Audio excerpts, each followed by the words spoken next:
Hello students, welcome to study classes. तो students, आज के इस वीडियो में हम लोग क्लास 10th साइंस पूरे भौतिक विज्ञान से 30 महत्वपूर्ण प्रश्न बताने वाला हूं, जो कि बोर्ड एग्जाम की दृष्टि से बहुत ही महत्वपूर्ण होंगे। तो चलिए देखते हैं। तो पहला हमारा पास क्वेश्चन क्या है? गोलीय दर्पण की फोकस दूरी तथा वक्रता त्रिज्या में क्या संबंध होता है? ये 2013, 14, 15, 16 और 17 में आया हुआ प्रश्न है। तो चलिए देखते हैं, फोकस दूरी और वक्रता त्रिज्या में क्या संबंध होता है। तो एफ बराबर होता है r/2 होता है। क्या होता है? एफ बराबर होता है r/2 होता है, जहाँ एफ क्या होता है? तो एफ का मतलब होता है फोकस दूरी। एफ बराबर होता है फोकस दूरी। और आर का मतलब क्या होता है? आर बराबर होता है वक्रता त्रिज्या। आर बराबर होता है वक्रता त्रिज्या। आर का मतलब होता है वक्रता त्रिज्या। तो एफ और आर में क्या संबंध होता है? तो एफ बराबर होता है r/2 होता है। एफ बराबर क्या होता है? r/2 होता है। ठीक, दूसरा प्रश्न देखते हैं। दूसरा प्रश्न हमारे पास क्या है? तो एक गोलीय दर्पण की वक्रता त्रिज्या 20 सेंटीमीटर है, तो इसकी फोकस दूरी हमें निकालना है। सबसे पहले जो क्या दिया है? तो वक्रता त्रिज्या को हम लोग r से लिखते हैं। तो r बराबर क्या दिया है? तो 20 सेंटीमीटर। r बराबर दिया है 20 सेंटीमीटर। हमें निकालना क्या है? हमें f का मान, हमें फोकस दूरी निकालना है। तो इन दोनों के बीच में क्या संबंध होता है? तो f बराबर होता है r/2 होता है। क्या होता है? f बराबर r/2 होता है। तो r का मान दिया है 20 सेंटीमीटर बटे 2, तो इसको 2 से डिवाइड करेंगे तो 10। तो f बराबर हो जाएगा 10 सेंटीमीटर। f बराबर क्या होगा? तो 10 सेंटीमीटर हो जाएगा। तो यही है, इसका आंसर हो जाएगा। ये 2014, 15, 16, 17 और 18 में आया हुआ प्रश्न है। प्रश्न नंबर तीसरा देखते हैं। तो प्रश्न हमारे पास तीसरा क्या है? किस रंग के प्रकाश के लिए कांच का अपवर्तनांक अधिकतम और न्यूनतम होता है? तो इसका उत्तर हो जाएगा बैंगनी रंग के प्रकाश के लिए अधिकतम तथा लाल रंग के प्रकाश के लिए न्यूनतम होता है। ठीक, ये 2011, 13, 14, 15, 16 और 17 में आया हुआ प्रश्न है। तो इसका उत्तर क्या हो जाएगा? तो बैंगनी रंग के लिए जो प्रकाश होता है वो अधिकतम होता है तथा लाल रंग के लिए जो प्रकाश होता है वो न्यूनतम होता है। ठीक, अगला हम लोग प्रश्न देखते हैं। प्रश्न नंबर 4 हमारे पास क्या है? तो कांच का अपवर्तनांक 1.5 है, तो वायु में प्रकाश की चाल 3 × 10⁸ मीटर पर सेकेंड है। तो कांच में प्रकाश की चाल हमें ज्ञात करना है। ये 2011, 13, 15, 16 और 19 में आया हुआ प्रश्न है। तो इसको हल कैसे करेंगे? तो कांच में प्रकाश की चाल हमें ज्ञात करना है। तो कांच में इसको लिखेंगे, कांच में प्रकाश की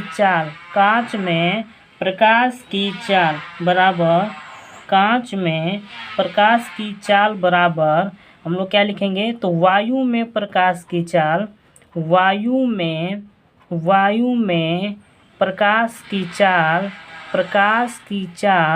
बटे अपवर्तनांक, क्या लिखेंगे? बटे कांच में अपवर्तनांक, ये सूत्र होता है। ठीक, तो वायु में प्रकाश की चाल कितना दिया है? तो 3 × 10⁸ मीटर पर सेकेंड। 3 × 10⁸ मीटर पर सेकेंड दिया है। और अपवर्तनांक, कांच में अपवर्तनांक कितना दिया है? तो 1.5 दिया है।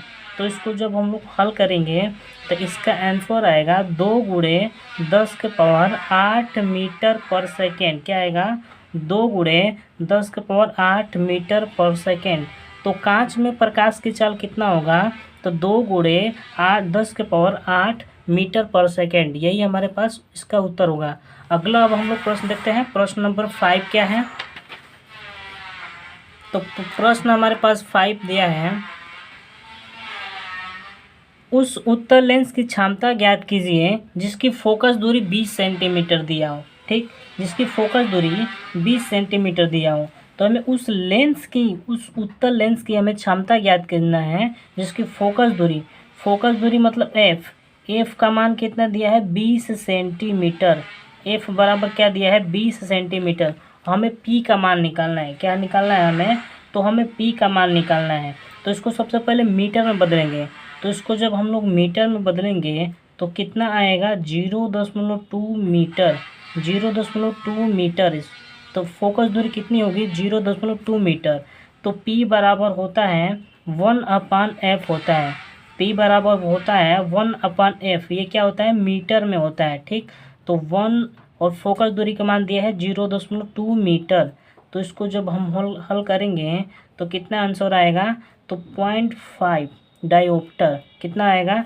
जब हम ये दशमलव हटाएंगे तो ऊपर 10 से मल्टीप्लाई करेंगे और नीचे 10 से, तो ऊपर हो जाएगा हमारे पास 10/2 तो बराबर 5 डायोप्टर। इसका आंसर कितना आएगा? 5 डायोप्टर होगा। ठीक, अगला हम लोग प्रश्न देखते हैं। प्रश्न नंबर 6 क्या है?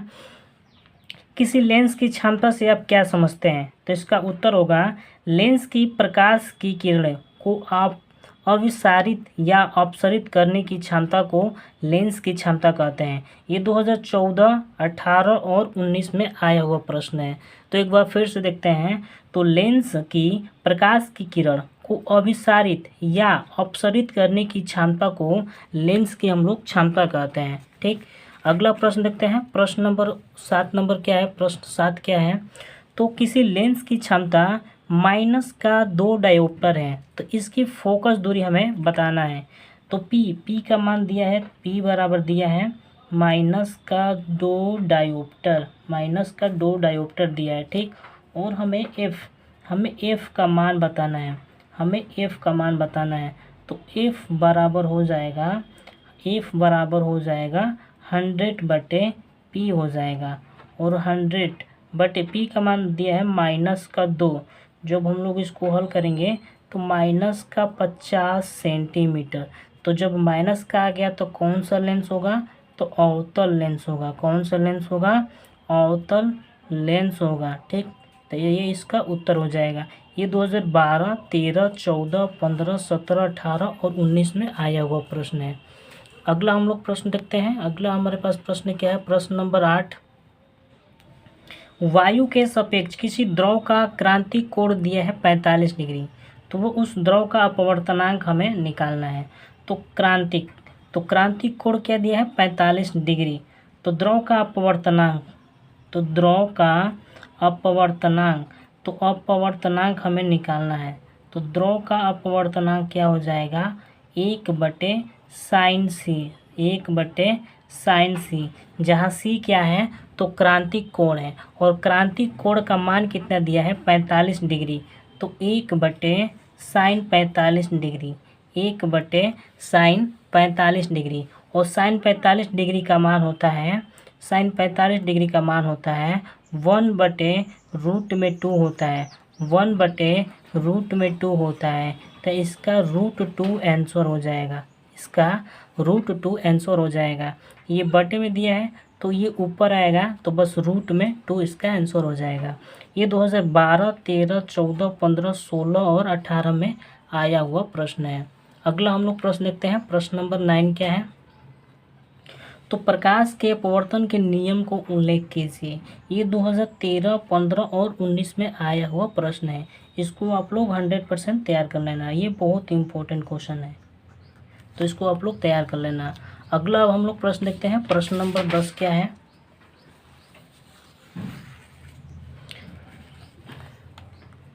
तो प्रश्न नंबर 10 है क्रांतिक कोण से आप क्या समझते हैं?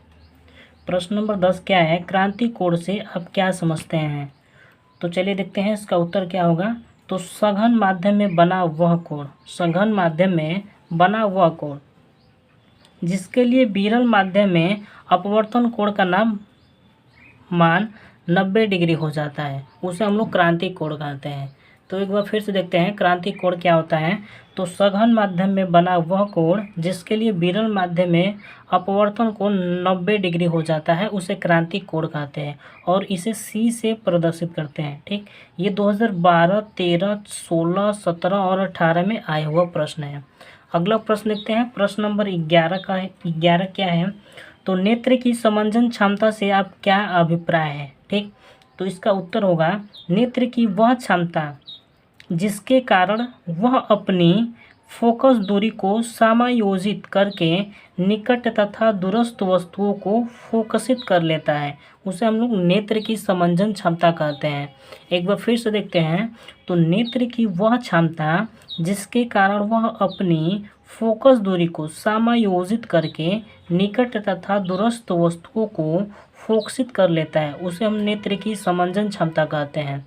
ये 2011, 12, 13, 15, 16 और 19 में आया हुआ प्रश्न है। इसको आप लोग तैयार कर लेना। अगला प्रश्न देखते हैं। अगला हमारे पास प्रश्न क्या है, प्रश्न नंबर 12। प्रश्न नंबर 12 क्या है, तो दूरदृष्टि दोष से क्या अभिप्राय है। इस दोष को दूर करने के लिए आप क्या करेंगे, तो इसका उत्तर हो जाएगा, इस दोष से पीड़ित व्यक्ति को दूर की वस्तु तो स्पष्ट दिखाई देती है परंतु निकट की वस्तु दिखाई नहीं देती है। दूर दृष्टि में दोष में क्या होगा, तो इस दोष से जो पीड़ित व्यक्ति होगा वो दूर की वस्तु तो स्पष्ट देख लेगा परंतु निकट की वस्तु दिखाई नहीं देगी, स्पष्ट दिखाई नहीं देगी। इसका निवारण कैसे होगा, तो इस दोष के निवारण के लिए उत्तल लेंस का हम लोग प्रयोग करेंगे। किसका लेंस प्रयोग करेंगे, उत्तल लेंस का प्रयोग करेंगे। ये 2011, 12, 14, 15, 16, 17, 18 और 19 में आया हुआ प्रश्न है। अगला प्रश्न देखते हैं, प्रश्न नंबर 13 क्या है, तो प्रश्न 13 है, निकट दृष्टि दोष से आप क्या समझते हैं, इसे किस तरह दूर किया जा सकता है। ये 2012, 14, 16, 17, 18 और 19 में आया हुआ प्रश्न है। इसको आप लोग तैयार कर लेना, ये भी इम्पोर्टेंट क्वेश्चन है। अगला प्रश्न देखते हैं, प्रश्न नंबर 14 क्या है, तो प्रकाश के प्रकीर्णन से आप क्या समझते हैं। ठीक, ये 2011, 12, 16, 17, 18 और 19 में आया हुआ प्रश्न है। ये भी इम्पोर्टेंट क्वेश्चन है, इसको अभी आप लोग तैयार कर लेना। अगला प्रश्न क्या है, प्रश्न नंबर 15 क्या है, चंद्रमा से देखने पर आकाश किस रंग का दिखाई देता है। ये 2013, 17 और 19 में आया हुआ प्रश्न है। अगला प्रश्न देखते हैं, प्रश्न नंबर 16 क्या है, तो हीरा क्यों चमकता है। और अगला प्रश्न क्या है, प्रश्न नंबर 17, मरीचिका से आप क्या समझते हैं। ये 2014, 16 और 17 में पूछा हुआ क्वेश्चन है, तो इसको आप लोग तैयार कर लेना। ये बहुत इम्पोर्टेंट क्वेश्चन है, सारे इम्पोर्टेंट क्वेश्चन है। अगला अब हम लोग प्रश्न देखते हैं। अगला प्रश्न क्या है, प्रश्न नंबर 17 देखते हैं। अगला अब हमारे पास प्रश्न है, 1 एम्पियर की परिभाषा दीजिए। इसका उत्तर क्या हो जाएगा, यदि किसी परिपथ में 1 सेकंड में 1 कूलाम आवेश प्रवाहित होता है तो वह परिपथ में प्रवाहित धारा का मान 1 एम्पियर होता है। ठीक, ये 2018 में आया हुआ प्रश्न है। अगला हम लोग प्रश्न देखते हैं, तो वैद्युत धारा और वैद्युत धारा बराबर क्या होती है, तो आवेश बटे समय क्या होता है, आवेश बटे समय होता है। अगला प्रश्न देखते हैं, प्रश्न नंबर 20 क्या है, वैद्युत धारा को हम लोग I से प्रदर्शित करते हैं, आवेश को हम लोग Q से प्रदर्शित करते हैं और समय को हम लोग T से दर्शाते हैं। तो I बराबर होता है Q बटे T होता है। अगला हमारे पास प्रश्न क्या है, प्रश्न नंबर 20 देखते हैं, यदि किसी चालक में प्रवाहित धारा 4 एम्पियर हो तो 1.5 मिनट में प्रवाहित आवेश की मात्रा हमें निकालना है। ये 2011, 12, 13, 16 और 17 में आया हुआ प्रश्न है। तो चलिए इसको सॉल्व करते हैं। सबसे पहले हमें जो दिया है उसको लिख लेंगे। तो प्रवाहित धारा का मान दिया है, तो धारा को हम लोग I से लिखते हैं। तो I का मान दिया है, I बराबर दिया है 4 एम्पियर, I का मान दिया है 4 एम्पियर और हमें T का मान दिया है, T बराबर दिया है 1.5 मिनट। तो सबसे पहले मिनट को हम लोग सेकेंड में बदलेंगे। तो सेकेंड में बदलने के लिए हम लोग 60 से मल्टीप्लाई करेंगे, तो 1.60 तो कितना हो जाएगा 90 सेकेंड, कितना हो जाएगा 90 सेकेंड होगा। तो T बराबर हो जाएगा 90 सेकेंड और हमें Q का मान निकालना है, Q का मान हमें निकालना है। तो धारा I बराबर क्या होता है, तो I बराबर होता है Q बटे T होता है, I बराबर होता है Q बटे T। तो Q का मान निकालना है, तो Q बराबर हो जाएगा I into T, I into T। I का मान दिया है 4 और टी का मान दिया है 90 सेकेंड। तो 9 चौका 36, 360 कूलाम, 360 कूलाम। तो क्यू का मान कितना आया? 360 कूलाम। ठीक है, अगला प्रश्न देखते हैं। प्रश्न नंबर 21 क्या है? तो प्रश्न नंबर 21 है 250 वोल्ट और 5 एम्पियर फ्यूज वाले परिपथ में 25 वोल्ट के कितने बल्ब जल सकते हैं? ये 2011, 13, 14, 15, 17 और 18 में आया हुआ प्रश्न है। तो चलिए इसको हम लोग सॉल्व करते हैं। तो सबसे पहले हम लोग P बराबर क्या होता है? P बराबर होता है VI। क्या होता है? VI होता है। ठीक, ये V का मान दिया है, क्या क्या सबसे पहले दिया है उसको हम लोग लिख लेंगे। तो V बराबर दिया है 250 वोल्ट, V का मान दिया है 250 वोल्ट, और I बराबर दिया है 5 एम्पियर, 5 एम्पियर। ठीक, तो हम सबसे पहले हम लोग मानेंगे P बराबर क्या हो जाएगा? P बराबर होगा N into 25 volt, N into 25 volt. ठीक, N इंटू 25 वोल्ट, जहाँ N क्या है? तो बल्बों की संख्या है। तो 250 वोल्ट में 5 एम्पियर फ्यूज वाले परिपथ में 25 वोल्ट के कितने बल्ब जला सकते हैं? तो सबसे पहले हम लोग मानेंगे कि 25 वोल्ट के N बल्ब जल सकते हैं। तो P बराबर होता है VI, और V का मान दिया है 250 वोल्ट। तो 250 इंटू I का मान दिया है 5 एम्पियर, और P बराबर दिया है N इंटू 25, N इंटू 25। तो N का मान हमें निकालना है। तो N बराबर, जब यहाँ गुणा है तो इधर आएगा तो भाग होगा। तो 250 इंटू 5/25, तो ये 10 बार में कट जाएगा। और 10 इंटू 5 कितना हो जाएगा? 50। तो 50 बल्ब जल सकते हैं। तो N का मान कितना आया? N बराबर 50, 50 बल्ब जल सकते हैं। तो यही इसका उत्तर हो जाएगा। अगला हम लोग प्रश्न देखते हैं। प्रश्न नंबर 22 क्या है? तो एमीटर का क्या कार्य है? इसे परिपथ में किस प्रकार जोड़ते हैं? इसको आप लोग तैयार कर लेना, ये भी इम्पोर्टेंट क्वेश्चन है। कितनी बार आया है बोर्ड एग्जाम में? 2015, 16, 17 और 18 में आया हुआ प्रश्न है। अगला हम लोग प्रश्न देखते हैं। प्रश्न नंबर 23 क्या है? तो प्रश्न 23 है किलोवाट को परिभाषित कीजिए। किलोवाट को परिभाषित करना है। तो इसका उत्तर क्या हो जाएगा? यह विद्युत ऊर्जा का मात्रक है। इसको साधारण भाषा में हम लोग यूनिट भी कहते हैं। क्या लिखेंगे? यह किलोवाट जो है वो विद्युत ऊर्जा का मात्रक है। इसको साधारण भाषा में हम लोग यूनिट भी कहते हैं। 1 किलोवाट घंटा किसी विद्युत परिपथ में 1 घंटे में व्यय होने वाली विद्युत ऊर्जा की मात्रा है। 1 किलोवाट घंटा बराबर होता है 3.6 गुणे 10⁻6 जूल के बराबर होता है। ठीक, अगला प्रश्न क्या है? प्रश्न नंबर 24 देखते हैं। तो फ्यूज का विद्युत परिपथ में क्या कार्य है? ये 2011, 12, 13, 14, 16, 17 और 18 में पूछा हुआ क्वेश्चन है। इसको भी आप लोग 100% तैयार कर लेना, ये भी बोर्ड एग्जाम की दृष्टि से बहुत इंपॉर्टेंट क्वेश्चन है। अगला प्रश्न देखते हैं। प्रश्न नंबर 25 क्या है?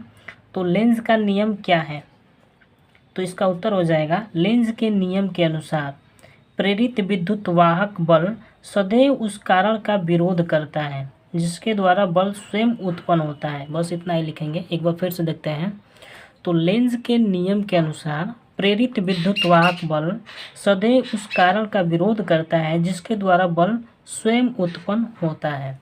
अगला प्रश्न देखते हैं। प्रश्न नंबर 26 क्या है? दो चुंबकीय क्षेत्र रेखाएं एक दूसरे को प्रतिच्छेदित क्यों नहीं करती हैं? ये 2011, 17 और 18 में पूछा हुआ क्वेश्चन है। तो इसका उत्तर हो जाएगा दो बल रेखाएं एक दूसरे को कभी नहीं काटती हैं। यदि काटती तो वो कटान बिंदु पर दो स्पर्श रेखाएं खींची जा सकती हैं, जो कि असंभव नहीं है। ठीक, इसका उत्तर हो जाएगा। अगला हम लोग प्रश्न देखते हैं। प्रश्न नंबर 27 क्या है? ये बहुत इंपॉर्टेंट क्वेश्चन है। तो 27 नंबर क्वेश्चन क्या है? बायो सावेट का नियम हमें लिखना है। ये 2012, 14, 15 और 16 में पूछा हुआ क्वेश्चन है, तो इसको आप लोग तैयार कर लेना।